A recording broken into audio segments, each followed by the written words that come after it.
And we're live. Social anxiety or social revolution, Star Trek?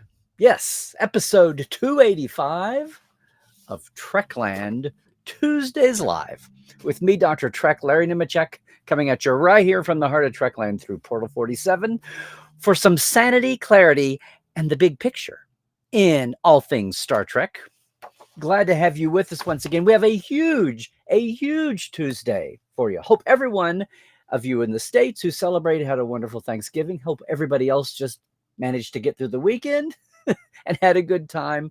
We're in the midst of the holiday countdown. I know that, but we have got so much to get to today. For one thing, I do have a topic today, and you all, if you're new, welcome to join in. I'm going to get to the chat in a little bit. But first, please pop in if you're new to us. Say hi. We have a great group of TTLers here. They will make you feel welcome, I know. Let us know where you're from if you're new. That's happening. And bear in mind that if you're coming from Facebook, you're only seeing Facebook comments. But if you're on Twitch or YouTube, you are seeing the whole enchilada. All right? We will get to the chat in a second. I'm going to get on a soapbox here. Plus, I have some news. Plus, we're going to do two unboxings today. There's a lot going on and a lot of things I've been sitting on and waiting to get to, and we're finally there. But, you know, this topic today was driven by what's been going on the last few weeks. And I mean, especially here in Trek world, not Trekland per se, but in greater Trek world, I don't know. I think you might have a clue. Social anxiety or social revolution. I had a bunch of different titles I could have come up with today. But what I'm talking about here is the uproar that Elon Musk has brought to Twitter and how it seems to be sliding, I don't know. People are saying back into 4chan territory where the Looney Tunes, the Looney Tune goofball fascists and bots and trolls are going to be running everything. How quickly is everyone being squeezed out? Whether just being on Twitter is helping his business model, or if his business model is shot and it's just really a very expensive PR device he wants to do, whether it's ego or it's, I don't know, his Russian friends, I don't know. Whether it's just the old apartheidist in him that got family riches from a blood emerald mine. All this bit about Elon Musk, the hero, and his problematic inclusion in Star Trek canon now, right? Aside from being mentioned in the same breath as Neil Armstrong and the Wright brothers, also as the namesake of a middle school, of Tilly's Middle School. My retcon on that, my headcanon, is that someone else in his family was named Elon Musk who redeemed the family name, and that's the famous person that they're all referencing 200 years from now, 300 years from now. We can only hope. Maybe this all ends in a completely different U-turn ending to this life saga. I don't know. But as for right now, the world's in an uproar because what's happened, especially here in our Twitter space, in our Trek space, is that a lot of people looking for something to go to found, well, several apps. First of all, it was the Mastodon stampede, which is pretty good for an extinct animal. That's the image I keep. Yes, I and many others went over and got an account on Mastodon. What about you? As we go through this and as I get back to the chat, I'm going to be interested to see, number one, who was even on Twitter to begin with, and or who cares. Because it's not, it's celebrities, it's people getting their message out, and it's people actually communicating. It's people who like to debate, who people like to be snarky, and people who like to poison the well. And some people just like it for everyday communication. A lot of people around the world, even more so than the US, were using it for political organization. Some of these mini revolutions and social upheavals that we're seeing around the world, hopefully for the better, it was an everyman blue-collar way for people to connect without controlling communication networks. And they are all pissed at what Elon Musk seems to be driving the platform for, either to bankruptcy or just totally changing the tone. That Jack Dorsey had at least had moderations. And in fact, in the old days, like last year, like February, Twitter to me was always the best regulated of all the social platforms that were popularly used. Now, look, over the last few years, Facebook, after all the US election hoo-ha, after the Brexit manipulation, after a lot of manipulation in a lot of countries, after the Russian infusion of bots and trolls and the Russian, internet army tree farm there, people were getting icky, and Facebook's refusal to bear down and let a lot of the the fake news and misinformation flood the airwaves. Now, I've said this before. This whole thing about electronic media, the social platforms, I grew up and worked in Dead Tree Media. And I know it's on one hand, but in the big picture here, on the big picture, I was the editor of a small weekly, and then the suburban next door paper I was a reporter and editor for. And our managing editor was a long established, the Norman Transcript. It's a shadow of its former self and glory right now, but we always would print letters to the editor. And we're talking pre-internet days, gang. So this was an important way for people to sound off. Even if it was half the time, it was the same 6 people writing letters. But the policy was with that and with paid ads, especially at campaign time, special election time, was, yes, people submitted letters to the editor. They had to be factual. They had to be signed. There could be no anonymous letters.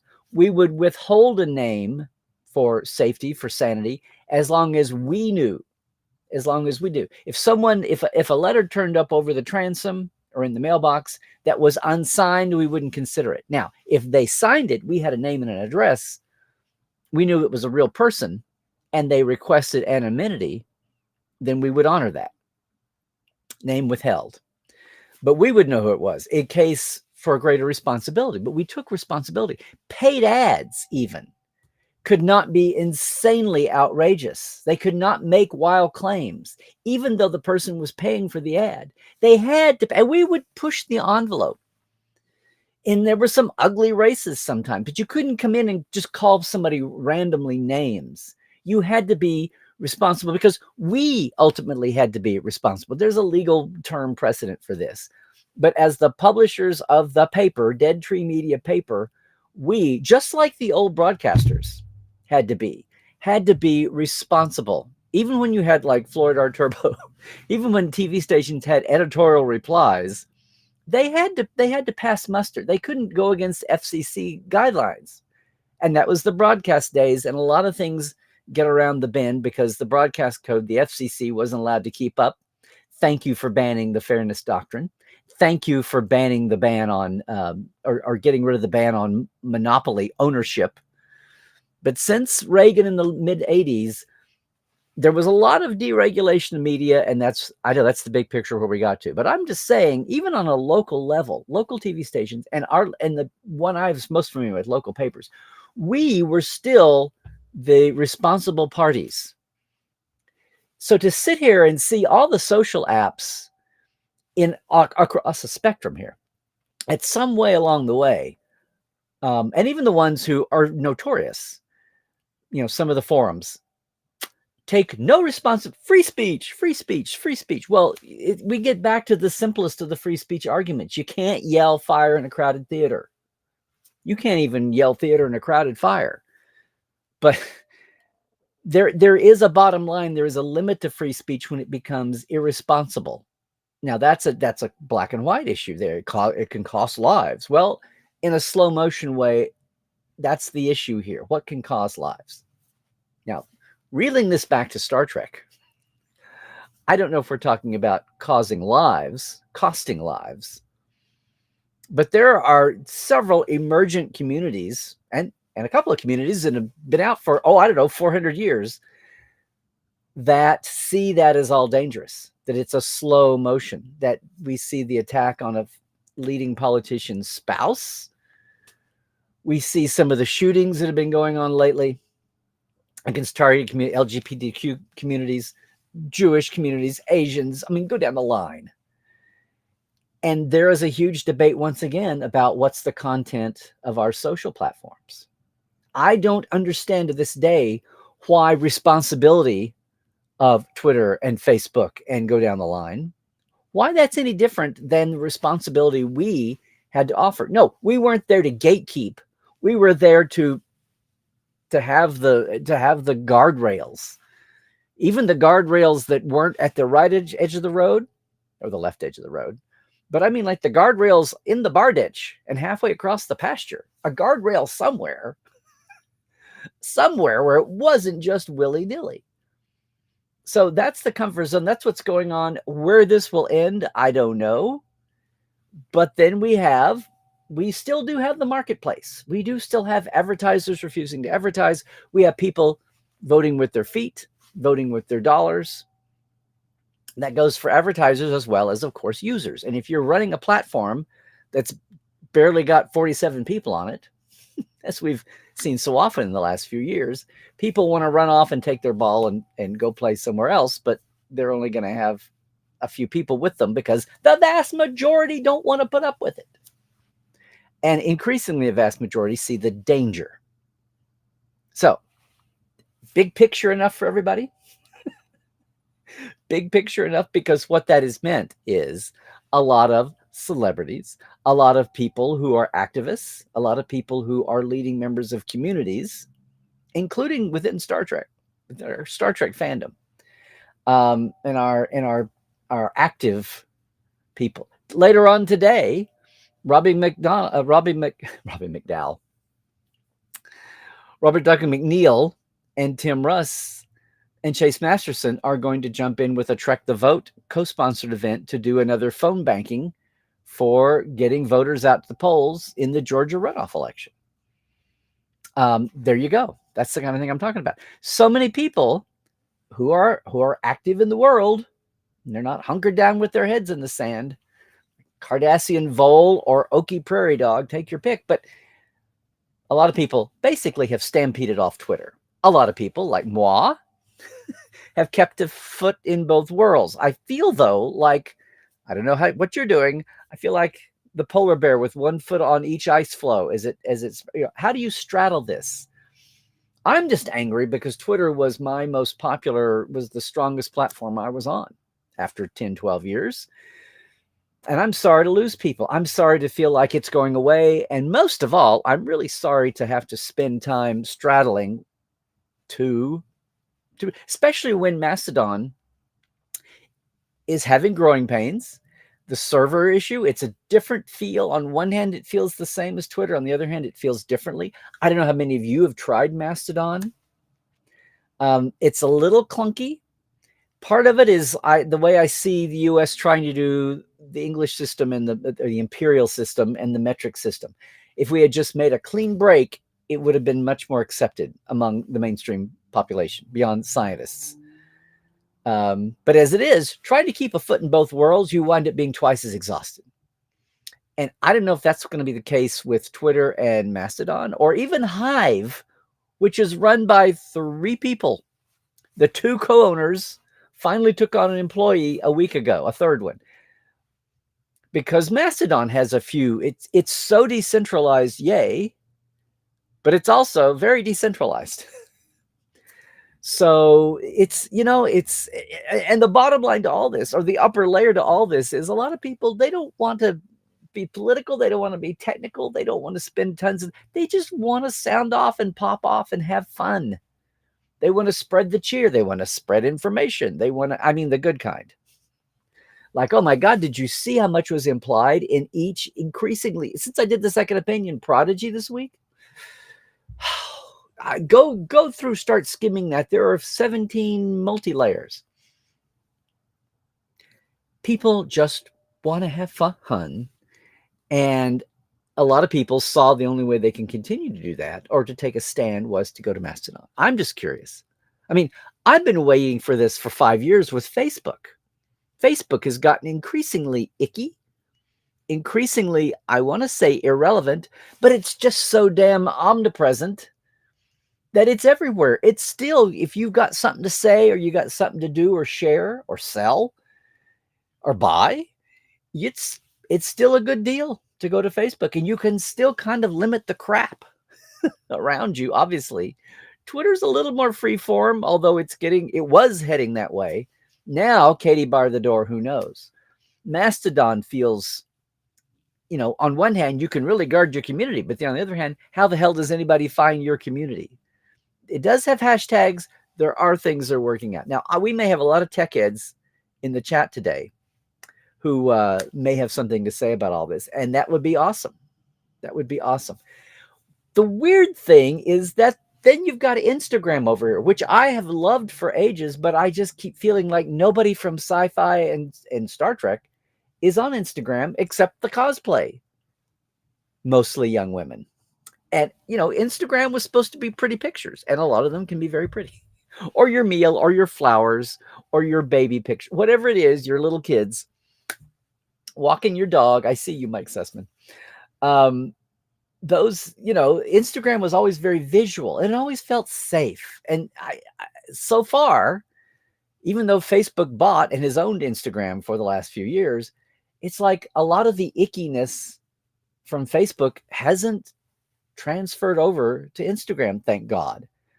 I'm still sitting here wondering when the Trek world is going to come over, and the sci-fi world in general, and discover Instagram. Now, as more, TikTok took over and Instagram kind of countered that with Reels. So a lot of people, especially, under 30s, just jumped right to TikTok. And now TikTok is expanding. Will TikTok ever be for grandmas and force the kids to go find something else like happened to Facebook? I don't know. Literally, are we in social anxiety or social revolution right now?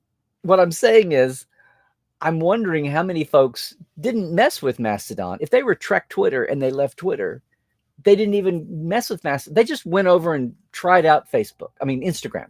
They just went to try out Instagram. I keep wondering, because I wondered why Instagram didn't really take off more in Trek and the sci-fi community, pop culture community at large, aside from the cosplay girls. I would say cosplay guys. I don't know how many I see. I met one at SoonerCon this year. I was like, oh, this is for men too. And of course, yeah, there's lots of guys doing cosplay. I just don't know how many of them billboard themselves on Instagram that much. But then I'm not deep diving the degree of superhero cosplay. It's the Trek overlap, that comes my way. But I keep wondering if Instagram is going to have a boost now. Will Instagram take some of the Twitter refugee overflow? Will it all go to Mastodon? Is Mastodon going to be found lacking and make some evolutionary tweaks? Will somehow Hive turn out to be a big thing? I don't know. They're going to have to add some more folks. If they get really popular and then get really toxic, they're going to need more than 3 people to keep up with it, or else lose all that great buzz they've been getting. I don't know. It's the big picture item to me is I've got enough other stuff to do. I finally picked up a third social, Instagram. The last thing I wanted, it felt like I halfway knew how to navigate Twitter and I could take it or leave it. Facebook, I was still keeping a hand in separating personal from Trek. My personal page, I go there once a month, maybe. But, and for those of us who are trying to get our word out, and we have services, we've got products, we do fun stuff, we have free stuff, where we're going with it. Yeah, I still have Trekland. Where you're watching me now, we're doing more with YouTube even. YouTube is desperately trying to be a social platform, not just the world's number 2 or number 1 search engine beyond Google, which blew me away the first time I was told that little factoid. But you can't, I don't know, I don't think you can live your entire online life just on YouTube as far as connecting with people. Everybody's going to like video at each other. I don't know. What I know is this last month, the last couple of months, there's been confusion. It's not quite like the Titanic sinking and quick find a lifeboat. But it does feel, or the Germans are, the last train out of Paris is coming.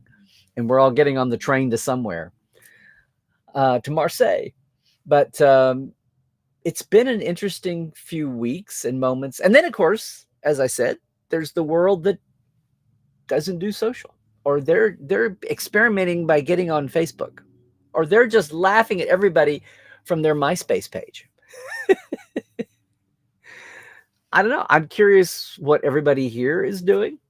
If you even care, if you were on Twitter to begin with, if you say, this is what I meant all along. Except in my mind, Twitter was the cleanest, aside from Instagram, which still was owned by Facebook. I don't know. I don't know what your stories have been like, those who have migrated over to Mastodon and embraced it fully versus some of the wimpy ones like us, like me, who have gone there and posted, but still haven't left Twitter behind because Twitter is so easy and convenient. And I managed to keep the walls up. I don't sit on Twitter all day. I have hours when I can sit down and participate. And so far, the ugly part, if that is growing, and I see news stories where it's obviously growing, has it intruded into my world? Am I adding to it by staying? I see conflicting stories about people who will not stay and not contribute a data point, much less a dime, to the whole thing. And the early days of wondering if this is such a financial fiasco that's going to collapse, if even the money is the point, or if it's just having the talking chamber to blather on about, to bring back from the edge, since insanely radical wackadoodle extremist speaking and talking was being pushed back to the shadows where it used to sit, instead of being mainstreamed. And if Twitter really does go down, people trying to de-mainstream Twitter, and if that's going to be Mastodon or something else, or another one that you never mentioned. I don't know. It's a fascinating thing. And I was really curious among a lot of topics lately. I'm really curious to see what comes up in our chat when we revisit that. All right. Well, now that I've set that one afire, I really, in fact, I will probably be taking some kind of a poll. You want to get on my list? You want to be on my socials? Because on the different platforms, I may be just trying to take a basic poll about where people are. Basically led by the Twitter exodus. In fact, I did this on Mastodon the other day in a reverse kind of way. I asked who that was following me. I was noticing a lot of new names on Mastodon. And this is the other thing. I get the feeling there are a lot of new names with a Trek component, people who are interested in Trek who would want to follow someone like me and converse, and everybody else for that matter, if they're new to Mastodon that weren't even on Twitter. And the last I checked, I had about, 20 responses. More than that, but 55% said they'd never followed me anywhere, but they were following me on Mastodon. And 45 had been on Twitter following me and came over. And then 5%, I forget, knew me on Facebook, but not on Twitter. So it's an interesting, this is not going to end anytime soon. It's going to be driven by politics and by financials and by maybe bombshells along the way. I don't know. Hopefully, I mean metaphorical ones, not literal. We'll see. I'm just intruding. Once again, you feel like I'm just trying to have fun with this fandom, and all these real world events are shaping what you do and the time you have to spend in learning something new or regurgitating. I was very, Twitter was a place where I didn't just talk about Star Trek. I did do politics. I did do my Sooners football. I love to talk about Will Rogers on Twitter. Twitter was my one platform that I wasn't keeping just for Trek. And that's probably why I think I was bearing down on 13,000 or 14,000 followers, which is cool. So that's a consideration too. Now, if the whole place goes radioactive, if the tornado's coming, you abandon home. You get to the shelter. So that's what's another thing that's interesting to see play out, and just how much some of these disturbing trends, do they actually fulfill? Do they get thwarted? Does the weight of reality, whether it's common sense or financials, does something else intervene here? Does old Elon get bored and move on to something else? I wish he'd stuck with the boring holes under the mountains thing. That would have been so great. That Santa Monica to Burbank slog is horrible without a freeway. I don't know. What do you think, guys, gals, peeps? I'm sure you're up to, I see the chat going bonkers. I hope, especially if you new folks are here, This is a little pointier issue than we usually get off on here, although don't shy away from it. But usually I save that for the rest of the webs. But this is one of those times when real world culture, tech, you know, feelings intrude on our Trek world.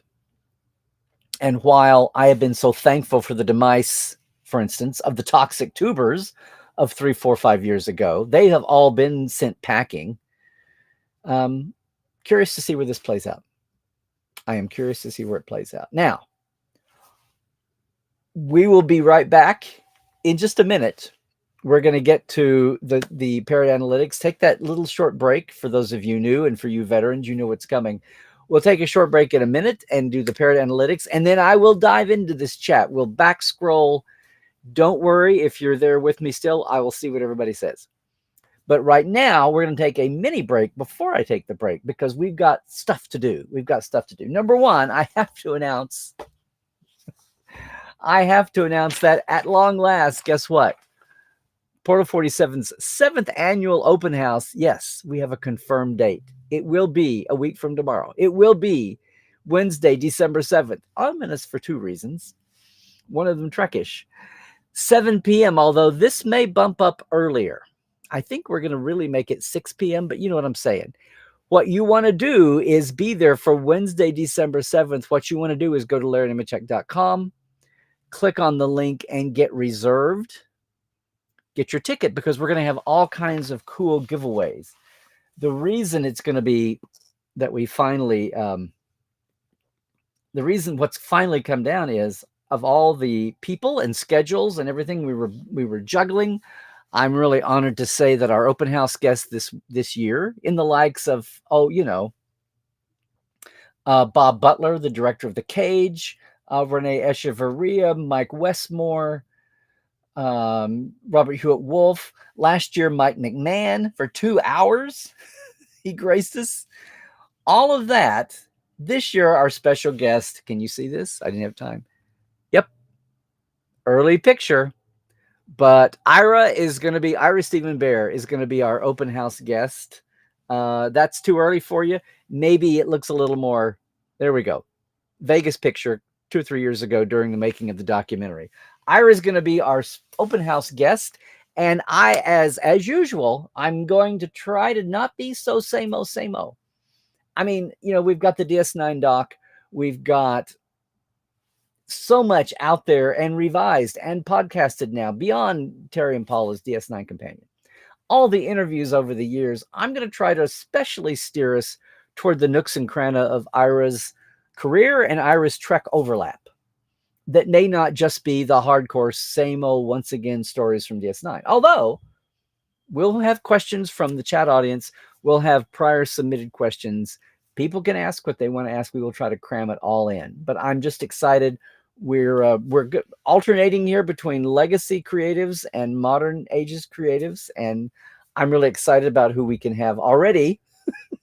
I have a rain check for next year's guest already because of the way this all came down. But I'm so thrilled to have Ira. It's all awesome. Maybe I should have 2 open houses a year. I don't know. But this is the time when we open the gates of Portal, which, is a paid subscription service. We have a guest every month behind the scenes, no actors allowed, because that's the forgotten, overlooked, and so insightful angle to all the Treks you know and love. And Legacy Trek is not all there is now. We've had 5 years of new Trek, and that's something to get into too. But we just had a documentary a couple years ago. We've had some ancillary things, and Ira and I have crossed paths even a couple of times. So I'm really excited about that. Again, you want to go to LarryNemechek.com, click in, reserve your spot, because we will have giveaways. Aside from, we'll have a sample roundtable at the beginning. We will have Ira for at least an hour. Maybe we'll even talk maybe a little bit more than that. That's happening. But as promised, we have not 1, but 2 unboxings today. This one's a little overdue. Do they still put, they still put Penguin Random House on the box. Now, this is heavy because, speaking of the open house, Have been curious about this one for a while. Let's get it up here.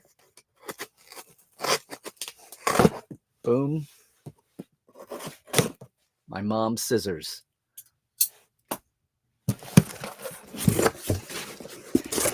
This tickles me because I can't believe it's been a year since John Eves asked me to host an impromptu Zoom chat in the dying days of the worst of the pandemic. Oh, that was unfortunate adjective.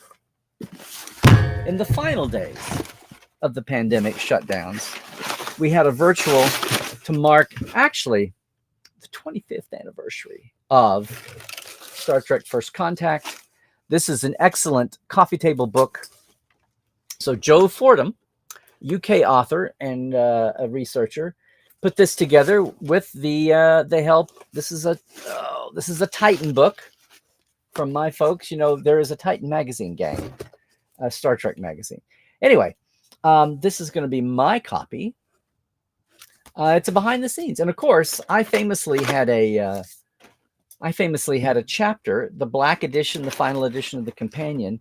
I did 1 billion interviews, probably a fraction of which has seen the light of day. I've used some of them since then, but I've been curious to see. We will de-wrap this. Curious to see what Joe and his editors have come up with. There you go. Perfect for autographing. See, a good coffee table style. Lots of photos. Lots of especially John Eves drawings, because there are 1 billion of them. This is the kind of thing that used to be the heart of my slideshows in the 90s, because heaven forbid there be. Now, Titan published a book about the making of First Contact that I co-wrote about 1/3 of it. Our interviews, Ian Spelling did all the actor interviews. I did most of the behind the scenes. We put in and at the time, every American that ever saw it was pissed because they were mad that there was no First Contact book in the day in 96 and 97. Tons of close-up prop and set and costume diagrams. But this is large format. A lot of rare photos that didn't get out. The kind of thing that we'd use in con shows, but never got. There you go. Is this the one that has the height? There was one point where I saw a drawing. John had put a height to the entire Titan missile. The evolution. What can I say? This has been out for a while. I was a little slow. I didn't get the advance word on this, but they were very generous in sending a review copy we'll be using. Want to make sure and get that out today. But what that also means is that, noisy enough for you, if you are at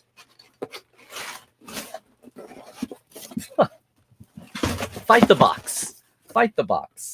If you're at the open house, gang, this is one of our giveaways. We're going to be giving away one of these. All right. I have been sitting on several goodies for open house, which usually is a little earlier in the year, in the fall. But we're going to be giving away a copy of Star Trek First Contact. And yeah, I'll pay for the postage. But that looks like an awesome book. And for a lot of you that never got a chance to get the little softbound Titan, and this is a completely different book, as I was saying. It had 3 authors. It was crammed with photos, which is what people wanted to see. The cosplay and the prop and the CG modelers, everybody wanted, that's what they wanted. For years, I was the only person that Alex Yeager, who designed the first 4 CGI Star Trek ships for First Contact, I went up, had him point out details on charts. I had all this stuff. I would share it at cons, but it wasn't out in the ether. But I was guaranteeing that the information had been saved. Alex was pretty young then, but it was so awesome, that and all the suggested names and the class ships and all that. That's funny that, well, I'll save that story for another day. Here's boxing number 2. I think you may know what this is. We will see what we've got. Arrived just the other day. And of course, it gives up the ghost. Will it make it? There we go. Exciting, because this is the ever-increasing story, boom, it's a Discovery Season 4 Blu-ray, which is just out. This actually goes on sale coming up December 5th. The Discovery Season 4, this is a Blu-ray set. Of course, it's on DVD, and they have the steel books, right? It's on sale December 6th. There is, as they say, over 90 minutes of bonus features. And you know what? Poor Discovery. It's had a troubled birth, a rough growing up days. But as it approaches teenagerhood and adulthood, there's a lot of good you can say about this last season. I still think some things work better than others, but the basic first contact plot, especially from a scientific and imaginative angle, not humanoids with bumpy heads, definitely a non-humanoid sentient advanced race whose initial motives are mistaken, who didn't have a specious bone in their body. I think what was less working this last year in Discovery was the antagonist side, but it's some of the things they tackled and the way they're trying to do their post-burn setup and restitch the known galaxy back together and even grow it, and revisiting what's going on with Navarre, the Vulcans, Romulans, the Trill, a lot of the old legacy folks. Hopefully we will see what's going on with Klingons, et cetera, Cardassians. President Rena has got Cardassian heritage, obviously. Anyway, I think, and what I hear about season 5, of course, they release the DVD, the season review, as it tends to wind into getting into the next season coming. So we'll see. But just a good word. I mean, all the stats are here. You know the thing. It's well, let's see. Behind Michael Burnham Captain's Log, The Toll It Took, Creating Space, The Voyage of Season 4, commentary tracks, of course, deleted scenes, and of course, the gag reel. Those of us from the Golden Age would call it the blooper reel, but the industry name was always the gag reel. It was so bad, it made you want to gag. No, not at all. Yeah. Again, over 90 minutes of bonus features aside from the full season itself. That's coming December 5th. Star Trek Discovery has never been better. And that's a critique I can agree with. It's a different show every season, and it improves every season. But seriously, I hear great things about season 5, which just wrapped. It did just wrap, and we'll see what we've got there. To tell you the truth, what have we set back here? I have a Picard DVD to share that we're going to give away at the open house opening. I have a Lower Decks season DVD for a giveaway. So we've got a lot of goodies for the giveaway on the open house. Again, you want to jump over. That's December 7th. I'm saying 7. I think that's Ira. 6 o'clock, we're going to start the early bird roundtable, sample roundtable. We'll sample how it is with the guest, and we'll have giveaways before and after Ira. All righty. LarryNemecek.com. Find the click to get in and register. Even if you're on my list, even if you come and see us every week, I need to have the list for the giveaways and to have a nice, I got to know how many brownies to bake. So we need a head count. So please, no matter where you are with everything Trekland, please register, as we do every year for the open house. Register. So I'm really excited about that. We've got more to release this week. It's all breaking now. We do have a holiday goodie coming. There will only be 14 of them. I'm going to tease you and leave it at that because we'll have more on that this week.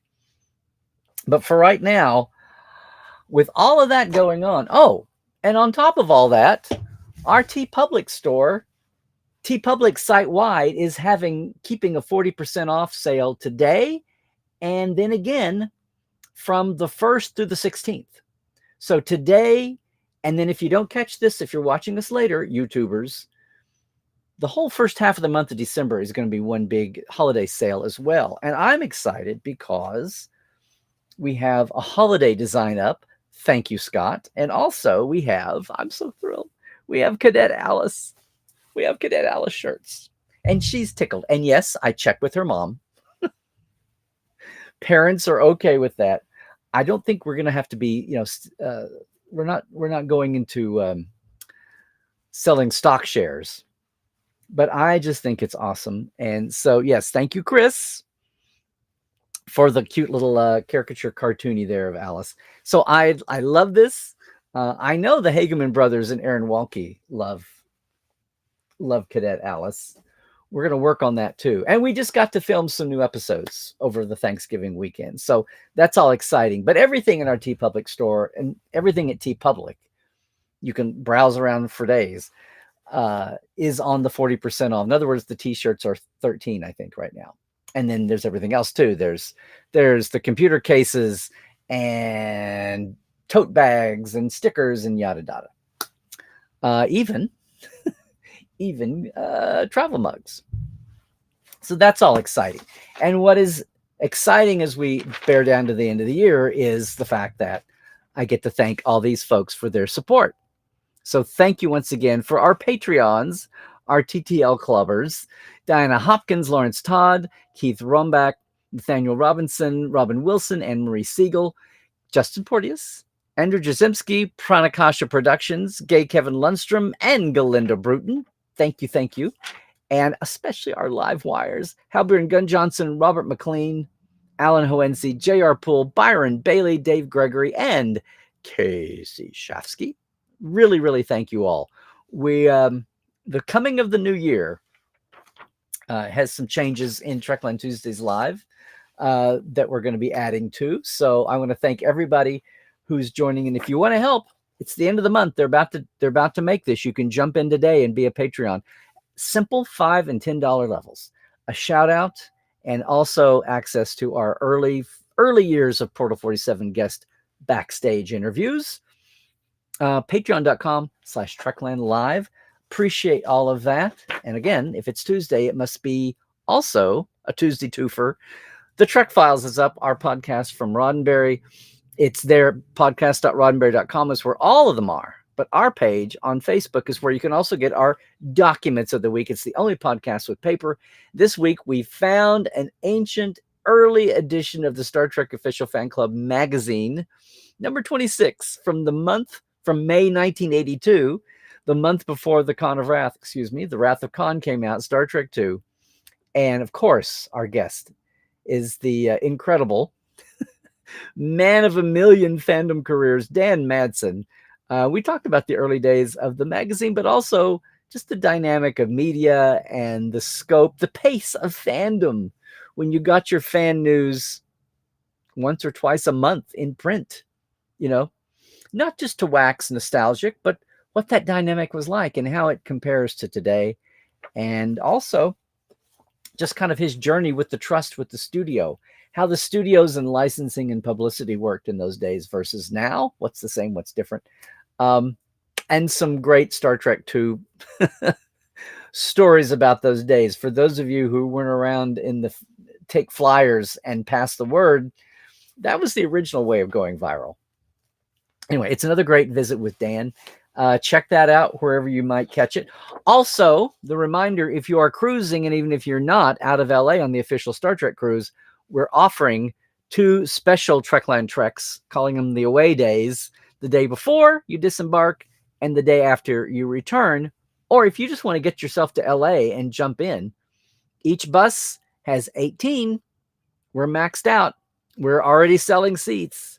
So you want to make sure and jump in. You can go to LarryNemechek.com, click at it. It'll take you right to the link.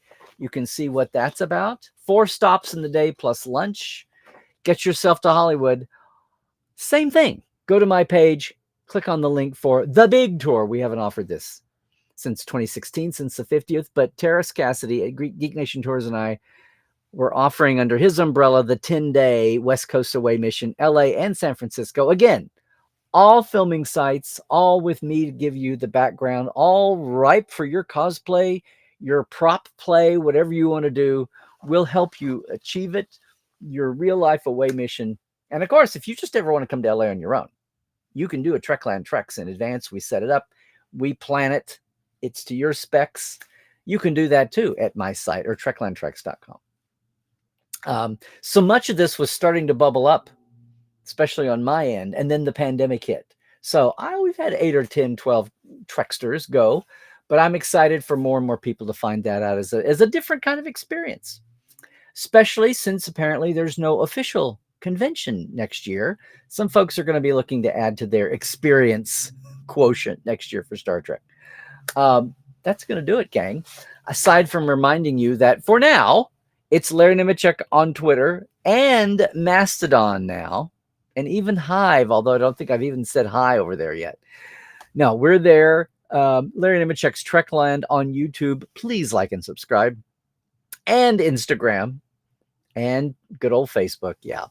Portal47.net is the place. You can go check out the website now. But I really, if you're curious about Portal 47 and just want to have a great couple of hours of Trek entertainment, that's next Wednesday. Go over to LarryNemechek.com, click in for that, and read all about it. Read all about it here. Get your ticket at my site. That's going to do it for the main stage of the show. Shout out to everybody watching us later on YouTube. Hey, if you ever get a chance, you too can be here live with the chat, which I'm about to say and jump into. Until we do that, just a brief moment here, just to say for all the YouTubers leaving us now, stay well, do all the things, stay woke, check your sources, and trek well, everybody.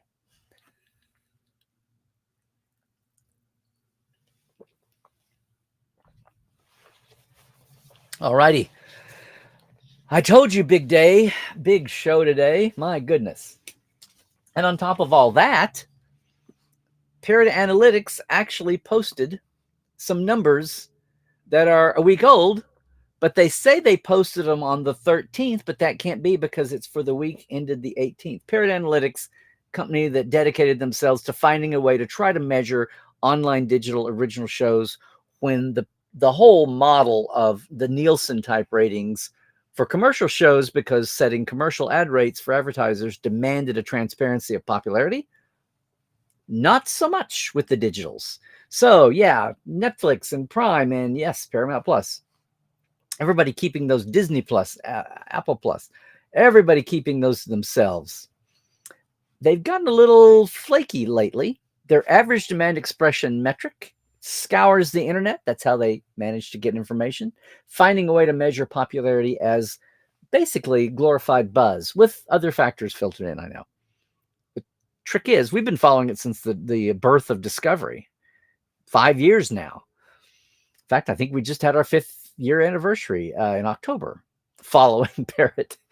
But they've gotten a little skincy the last few weeks. Things get posted late. They skip weeks. But there are some reports that we hadn't seen yet through the 18th. Top 10 of the streamers in the US, a weekly snapshot. No Star Trek. The animateds just do not cut the top 10. Stranger Things is at 68 times more popular than average show, and they're rating 500, 600 series now. It's peak TV. I think it's going to crash any day now. We keep seeing the cutbacks. For right now, it's still insanely peak TV. But at least in the US, for the last week, that was the thing. Stranger Things, number 1, then Titans, Andor, number 3, The Crown, Handmaid's Tale, Mandalorian, The Witcher, Warrior Nun, Ted Lasso, and The Peripheral. That's the top 10. The Peripheral is number 10 at 25.4 times more popular than the average show. I say that because when you do look at, say, Prodigy, and the Star Treks, even with this updating, have not really shifted. You can look at, just because they're not releasing episodes, you can go catch Prodigy and Lower Decks and Picard, Discovery, Strange New. They've all just pretty much kept there. The live actions are out of season, as is Lower Decks, and Prodigy, it's just kind of on a plateau. It's at 13.1. So where would it be? In the somewhere between 20th and 30th for the week, maybe. They all, again, see this average, good, outstanding, exceptional, this spectrum here with exceptional in the red. That's the upper 0.4%, basically 0.5%. Outstanding is the next 2.5% of the top shows. That's where all the Star Treks are. So if you're talking about 500-600 shows, if you're number 20 or number 25, you're still doing really well. So that's kind of a Portal update. They're still very erratic and irregular. This is the week ending the 18th, and it just went up with an obviously incorrect date on the posting. And here we are on the 29th. I mean, 28, 27, 26, 25th or 26th should have been a week from this. The 25th should have been the new week, not posted yet. If they're skipping weeks, whatever. But that's the thing with the parrots. That is the thing with the parrots. And that is the thing with everything but seeing what you all are up to. Did I store a hornet's nest? Did I stir up a beehive of activity around this whole notion of the great social migration stampede? Who's mad? Who's anxious?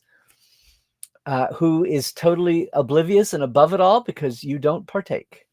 I'm glad you're here, though. I'm glad everybody's here with us. And again, if you're new to Tuesdays Live, make sure and sound off. I have gone.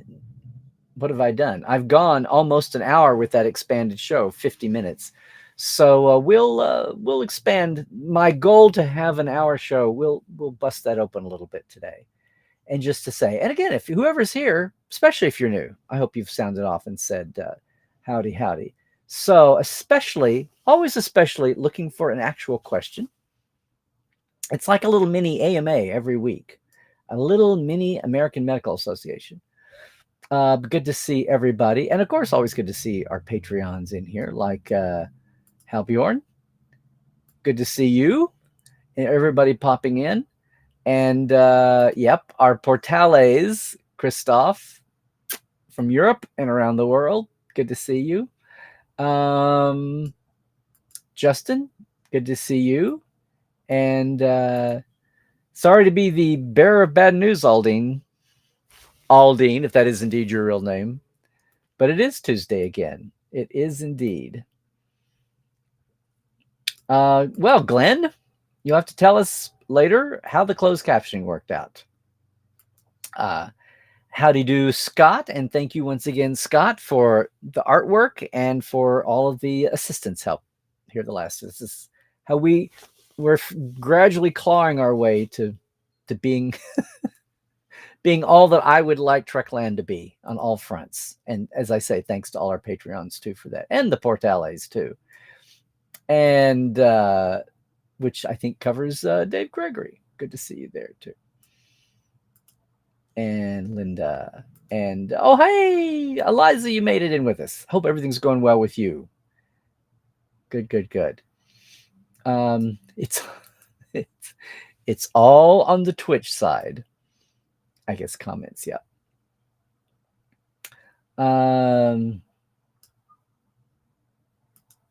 Oh, BNGCLE. Am I supposed to know? No Mastodon over here. No Mastodon in Europe? Is that what that means? Unfortunately, Nathaniel, you'd been keeping up with science fiction fantasy literature in Twitter. Once it got musky, your feed was over. I'm so sorry. This is where people are. Okay, Linda. Thank you. That's why you're so attentive everywhere else, Linda. And thanks for that. Sorry, they soured the party just when you got there, Scott. The same effect on old established restaurants that you finally managed to visit. Now. There is such a thing as 47 coincidences in a row. Coincidences? It's my Bugs impersonation today. Yeah, this is what I think a lot of people... I think this is going to get to a breaking point. Mastodon feels like a pain. If someone would just make a Twitter clone, even with no interpretations of what they believe in bells and whistles, that's all the world wants. See, that might be what Hive is, but it's going to take more than 3 people to run it, I think. But I haven't played with it enough. I've read more opinions, like 2.5, than I have actually used it. But I think this is true. I think it's gonna get to a breaking point where it either stays clunky or it cleans up its act. Feels like I'm trying to swim in a river that's used for logging. It's like it's a river chock full of logs, and I can run on top of the logs, or I can get my own big log. I just feel like it's a channel that is slow moving and big and bulky. Clunky, I think, is the word for it. There we go. Yes, indeed. Anthony Rapp, Robert Duncan McNeil, George Takei, and several authors are using Mastodon hashtags are easily followed. Yes. And there again, there may be a hump to finding people when I've tried to reach out. I mean, those first few days, 2 weeks ago, a lot of us were saying hi to each other, especially in the Trek community, but whether they've gone there or not. Truth Social. Speaking of collapsing under the weight of all 47 people, never did much yourself, just more fun to read. We'll see. There you go. That's called lurk tweeting or twerking. No, that's not twerking. Yeah, well, join the club, Justin. There we go. Dead tree media, like physical media, will never go away. That's true, Justin. I mean, we've got things 1,000 years old. We have writings and papers from 1,000 years. I don't know how they're going to do documentaries in the future when they try to do a Burns pan across an email. It's not going to be the same. It won't be the same as a handwritten letter or a typed letter. That's what's so cool about the Trek files. I don't know if we could do a Trek files based on the Kurtzman era. If we had production background, we'd just be whipping out more digital files. Although I'm glad they're there. I have digital files I have to go peruse. Okay, Christoph, Mastodon's the way to go. If you want it better, support them and contribute code. There's hope the momentum of new users of them will do that. Well, it was 10 times bigger within a few weeks. I mean, it exploded and the servers were crashing. And I will do a shout out here to John Fraser. Frage to a lot of you at Star Trek Unlimited. Free shout out. They have cool stuff. He was the guy behind the Enterprise pizza cutter, the original cool thing at ThegeekGeek. The Enterprise intercom panel at ThegeekGeek. And then when that went away, he started Star Trek Unlimited and the Star Trek robes. I mean, there's a slew of things. The Tom Paris plate was he made it happen. So Frage had a server and invited me to come over. I think that's where, at least in the beginning, that's where JVC, John Van Sitters, and Amy Inhofe, a lot of you know, Kate's manager, appearance agent, and activist. A lot of folks who were in the early days, I was like, fine. It was a helping hand to navigate the weirdness of getting set up on Mastodon. And so I had a little bit of a cheat, but I know it's a clunky. I'm sure there's a whole cottage industry of YouTube videos to show you how to set up on Mastodon. Hey, Eliza, thank you. I really appreciate your perspective on this. The sense of history and seeing the trajectories of regulation and free speech is really interesting. As a scholar of rhetoric, you agree wholeheartedly with the comments about the relationship between language's power to inspire action, both good and evil. Ooh, I didn't know we were going to get so highbrow today, Eliza, but thank you for adding to the browness. But yeah, I this is not my domain. It's not my, I don't mean literally in a tech way. I did not go into journalism ethics and communication law and communication tech law, but I don't understand why, just because it's cool and new and not 500 years old, why any electronic platform is different than our old school platforms. I don't understand why the platforms why the law, well, I know why the law, it's so new, it overtook everything. And now there's entrenched money to make sure that doesn't happen. But we had this revolution when the FCC was created. You had the revolution of radio that was a Wild West, and the FCC got everything from how to license and assign frequencies to the legal aspects and public responsibility, public accountability. equal time law, the public service. Remember the old Sunday afternoon, every TV station, local station had a public affairs show, and they would always stick it at 8 in the morning on Sunday because it was the least likely ratings loser then, but they were required to do that and point to it when they went in for their license renewal time. We didn't have licensed newspapers. I think England does or did. US never had licensed papers. So there was a little bit of a dynamic between print and TV radio. But now we've got the new domain of everything digital and what that even looks like and how it's structured. But I still understand why the basic underpinning of you're responsible for what you put ultimately within as broad a free speech as you can grant, while you're not ultimately responsible for it. Oh, well, free speech, free speech. Well, that's not what we used to say. We had to take at least a modicum of responsibility for letters to the editors, even paid advertisements. That was before we had op-eds. We had editorials. And if you wrote an op-ed from an outside perspective, it was just a really long letter to the editor. But thank you again, Eliza. I'm glad you were able to come by today and jump in on this. Scott says free speech laws are also about government not infringing free speech. It has nothing to do with people or companies who want to regulate free speech. The fact is that anyone in any company can limit what people say to, on, or about them. Yes. And it's perfectly legal. Yes, the government cannot tell you what to say unless it's fire in a crowded theater. Why, says Nathaniel, why hasn't Trek shown a social media dynamic as broad part of a series, much the way Sherlock did? What do you mean? Why hasn't Trek? You mean as a story element? That was one thing about early Orville, the Orville, that I enjoyed. There was that social media show, which was more about being sucked into the algorithms unwittingly of what that had done to a society. Remember the voting extended into law and executions and crime. They took it to an insane level. I don't know. Some of the series I would think, like the anime, I think Lower Decks or Strange New would be more adept at doing that than Picard or Discovery, unless you get a Planet of the Week the way the Orville did. We say, yes, absolutely.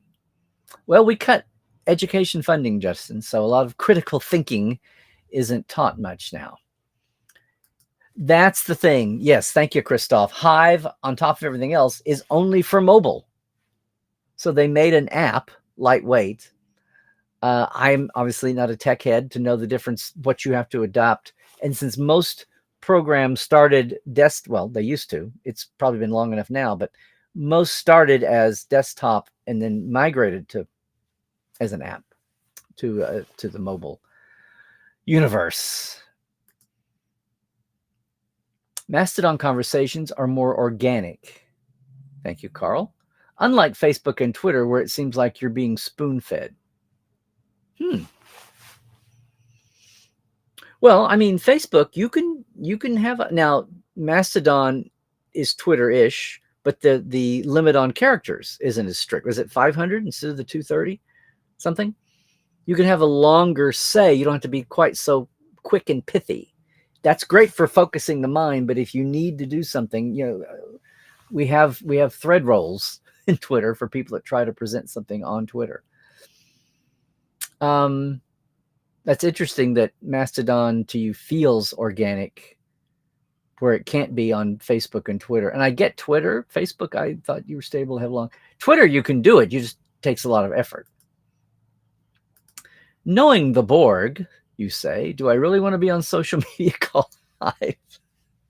See, I don't even go there. I still think of it in the B vernacular, but you're absolutely right. Well, I don't know who the hell thought Discord was a great name. Somebody who wasn't trying to be 4chan or 8chan. I still understand why they named it Discord and thought anybody would be positive about it. That's funny. See, this is the thing, Linda. You're so living in 2008. 2009 was wonderful, and then the Tea Party erupted in 2010 and usurped. But the early days was yes, and I could talk to relatives around the country too. It was great. Uh-oh, I see something. Hey, Andrew, would Larry ever consider creating his own social media?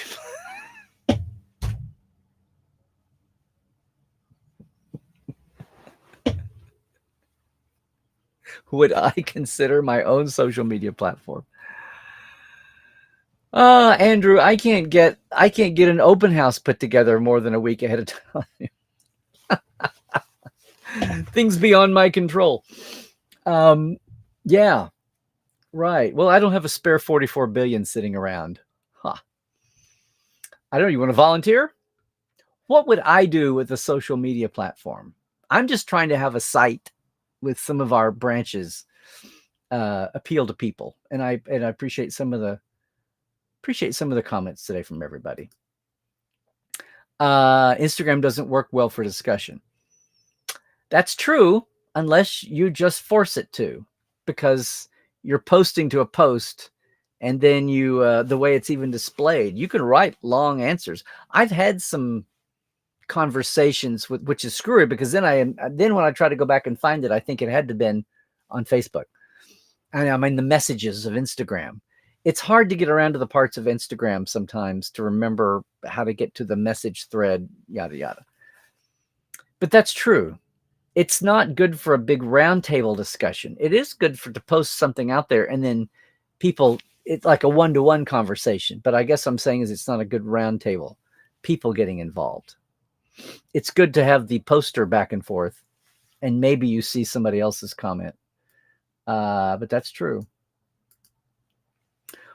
Nathaniel, you wonder if the investors in Telegram are feeling regret for supporting Putin's war. It might have been the natural competitor to Twitter had it not been for the boycotts. See, you're going into some history here I wasn't aware of, but I think I suddenly got it instantly. Telegram left an open door for all the pro-Russian posters, Russian Telegram, and now you're saying it's too tainted? Interesting. Hey, Michael, I hope you heard some of the, seems like maybe you didn't, but it's good to see you. Christoph. Larry has his own platform. It's called Portal 47. It wouldn't scale to millions of users, though. I would be happy with a couple hundred, Christoph. The original idea was just a couple hundred at least. Hi, Mike Richards. I know you've been with us before, but welcome back. You like Instagram, and you're amazed at how much traction it gets versus how little feeding and watering you give it.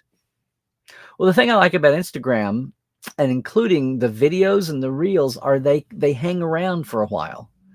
They don't immediately go away. I know the original thing was stories went away after 24 hours, and I thought, why put any time into them? Unless you really feel like just basically having video Twitter. You just wanted to pop off and let people right then pop off with you.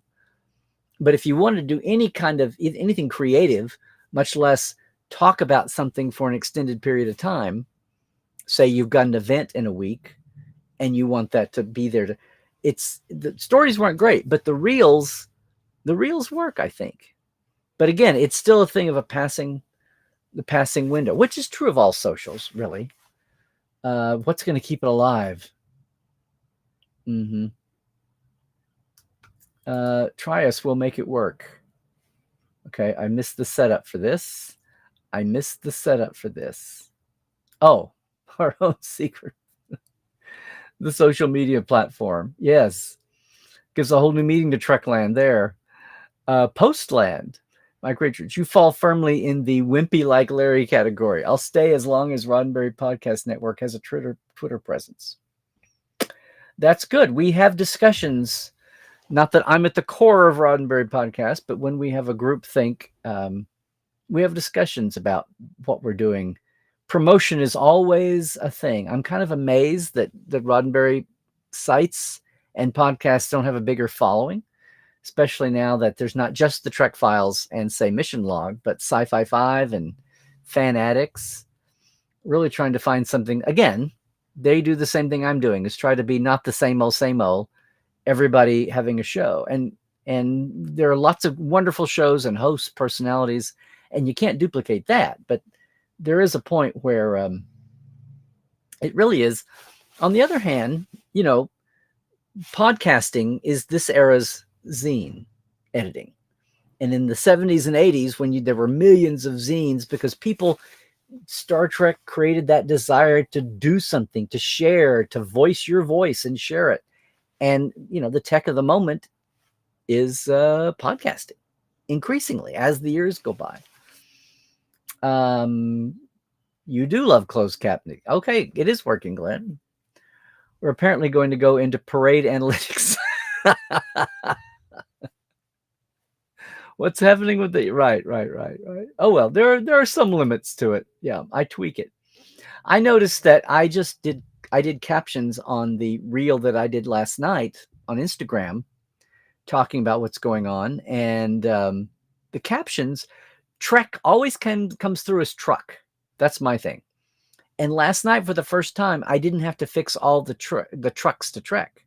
I thought, am I pronouncing a vowel even more clearly? No, I don't think so. I think something improved in the algorithm of the vocal detection. There you go. Okay, Mike, I will try to come and find you, or find me. Yes, finally, yay, open house. Open house on December 7th. I remember you said that you'd prefer it. Yeah, Pearl Harbor Day, Star Trek Motion Picture Day. Why not? Why not? Hi, Adam. Glad you could make it. The great beard of the galaxy. Yeah, Ira's something, isn't he? And we have photos and stories from before he was the great bird of the galaxy, great beard of the galaxy. Thank you, Scott, for posting the open house direct link. That's all you have to do. Bear. There we go. We love you. Yes. Last year's 25th anniversary Zoom chat. Oh, this is the first. Thank you, Scott. This is the Zoom chat for First Contact with, oh my God. It was Doug Drexler and the Akutas and John Eves and John Goodson from ILM Model Making, and Ben Betts, video coordinator, runner. And half of them were all still working on Picard, and Dave Blass, the first time I was introduced to him virtually. Such a great guy. And yes, Online Trek knows Dave Blass really well now. Marvelous. Good deal. Glad everybody's happy. Now what? On the 7th rule, there was a poll about the best listener among all of the Star Trek captains. Burnham got almost no votes. Well, those tears get in the way. Tears blocking your ear canal. Hey, Matt. Hola, namaskar, Trekkies and our villains. Yes, indeed we do. That shirt is so cute. Yay, glad you like it. Cadet Alice has fans too. Yeah, she does. Yes, she does. Thank you, Glenn. Thank you. Pass that along to Scott and to Chris. Yay! Thank you again, Scott, for the link. That will get you right there. To public. Thank you, Glenn. To public Vulcan matron of merchandising. Yes. Commander Nelson is a Patreon. Did I miss something? And since you are the link bringer, here's the link to the Cadet Alice playlist on YouTube. Well, thank you there. Yep, they're all lined up. Or is it to spring? Yes, Spock's, other betrothed. Yeah. Maxed out, as in limited number of seats, not sold out, just in case. Yes, not sold out, folks. We have a limited number of seats, 18 per day. A few have sold on the first. Yep, we've sold some each day, so that's happening. More will be linked up with the cruisers away days, the cruisers Trekland Treks away days.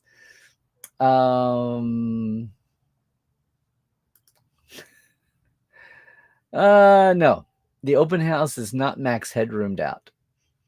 The open house is virtual and free and open to all. Everybody can go.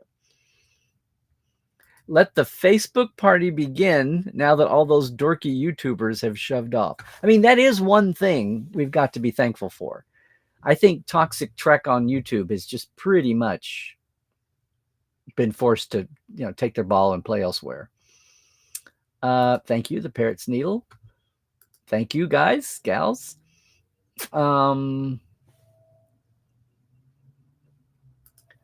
don't understand, Christoph. Facebook sometimes forces you to, I don't know. How in the world would I ever judge you on being too chatty? Hi, Rose. Glad you could join us. Yes, Rose. It'll be in the middle of the night for you. It's 7 in the evening, which puts it in the middle of the wee hours of Europe. It'll be at 3 o'clock. It'll be at 4 o'clock for most of Europe. So I apologize for that. I would duplicate the guest, but if I did something in the middle of the day, we'd lose a ton of Americans for an open house special. So we do have Portal 47, our roundtable, our Ask Dr. Trek every month. I do an evening at American prime time and a European prime time, which is also good for midday Americans. And I would say Canadians, Mexicans, anybody from the Western Hemisphere, but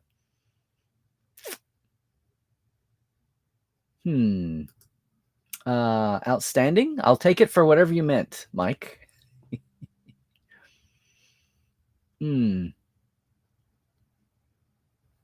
Oh no, we're slightly out of sync. Oh no. Are we but Matt, how do I know this was you before I even saw the name? Are we but hornets in the rotting stump of life?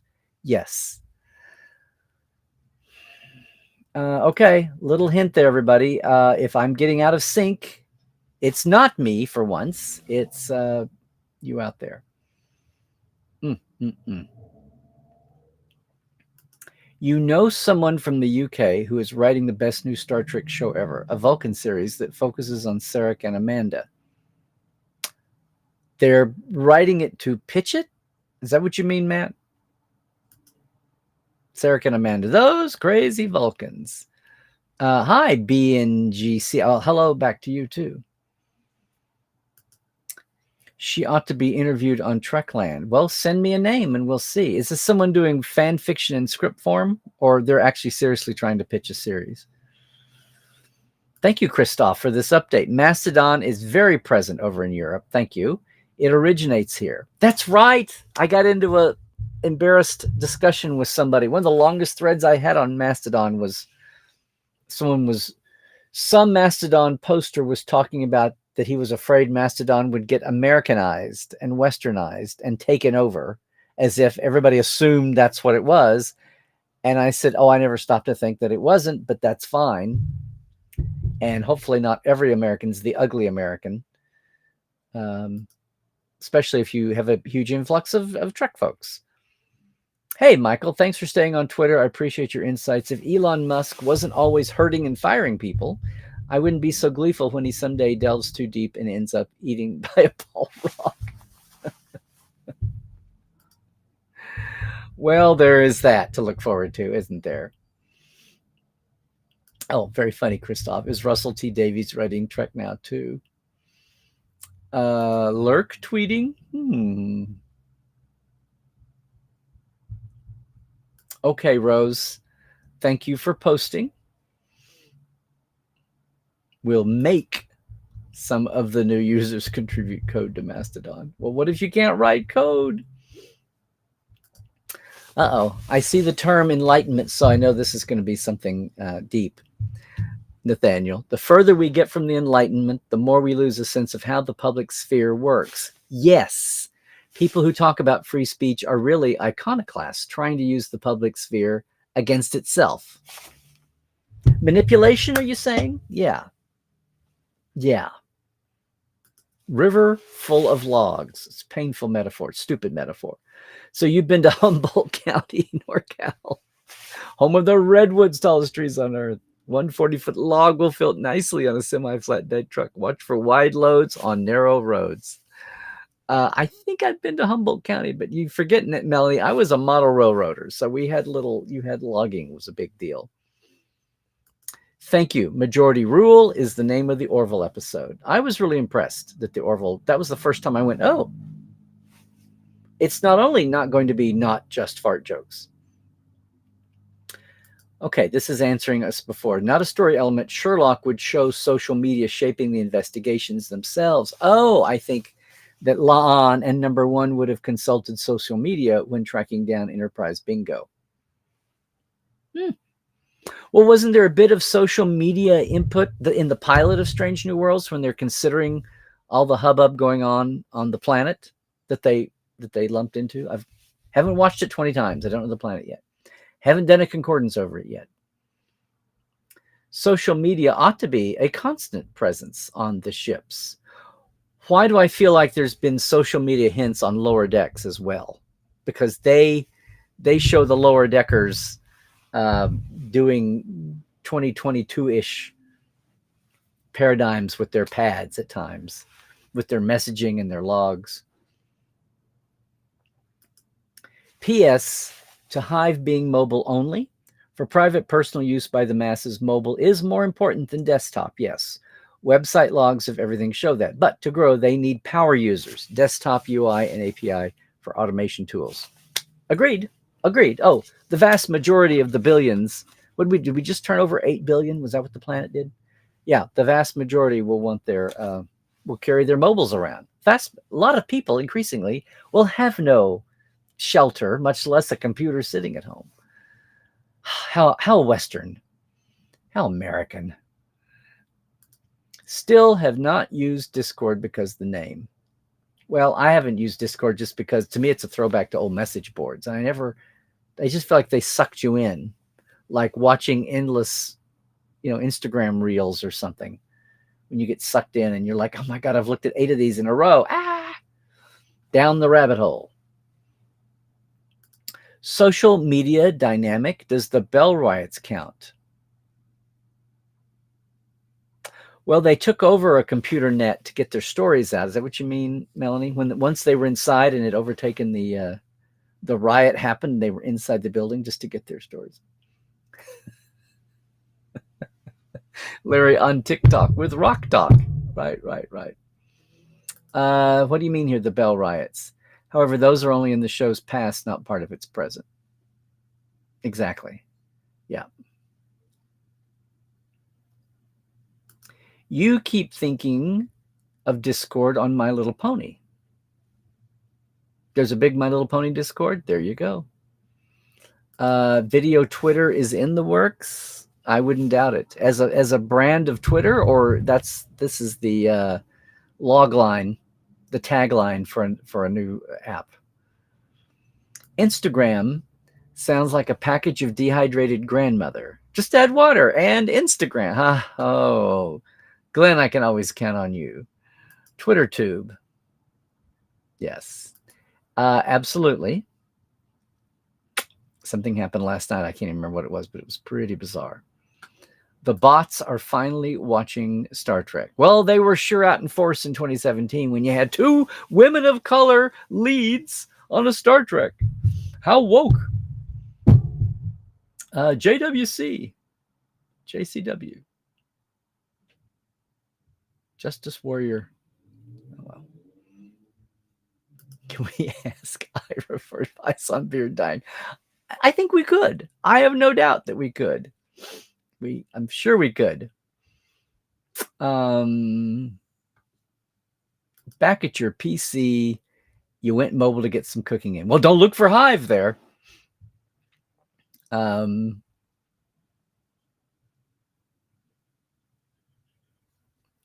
Hey Rose, we'll be having this on all my social media. Scott just had the link. If you back scroll in the chat, there's a link to the direct page.